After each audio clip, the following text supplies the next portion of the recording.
Happy Uttarayan. આ વર્ષની ઉત્તરાયણ અત્યાર સુધીની ના હોય એવી છે. સૌથી બ્યુટીફુલ ઉત્તરાયણ છે, સૌથી મોટું સેલિબ્રેશન છે.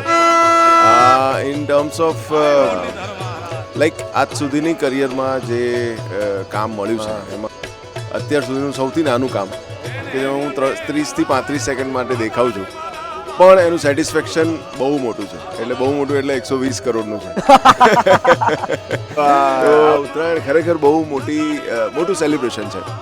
એઝ એન આર્ટિસ્ટ મને એટલી ખબર પડી છે બાય ધ ટાઈમ કે આપણે એવું થતું હોય છે કે ફેમિલીને પ્રાયોરિટી ઓછી આપીએ છીએ, કામ મળતું હોય, તહેવારોના દિવસોમાં પણ કામ કરતા હોઈએ છીએ, મેક્સિમમ એવું થતું હોય છે મારી સાથે.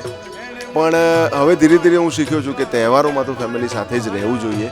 પછી તમારા કામની જગ્યા હોય તો ફેમિલીને ત્યાં બોલાવી લેવા જોઈએ, પણ ફેમિલી સાથે રહેવું બહુ જરૂરી છે. મૌલિક, તમારી ફિરકી પકડવાવાળી કોણ છે? હજી તો આવી નથી, તું જાતે જ પકડીને ચગાઈ રહ્યો છું પતંગ, પણ હોપફુલી આવી જાય. બધાને happy Uttarayan, have a safe Uttarayan. Please ધ્યાન રાખો તમારી આજુબાજુના લોકોનું. તમે 2 વ્હીલર ચલાવતા હોય તો પ્લીઝ ધ્યાન રાખીને ચલાવો, કેમ કે દોરી અત્યારે રસ્તા પર હવે જોવા મળે. આજુબાજુના પક્ષીઓ ક્યાંક કોઈક ઘાયલ ના થાય એનું પણ ધ્યાન રાખો. અને કદાચ તમને ક્યાંક કોઈક જોઈ જાઓ તો પ્લીઝ એમના જે નંબર્સ હશે તમારી પાસે, તો એ લોકોને તમે ફોન કરીને એમને રેસ્ક્યુ કરવા માટે. આઈ હોપ કે કોઈને કંઈ જ ના થાય. પણ હેપી ઉત્તરાયણ.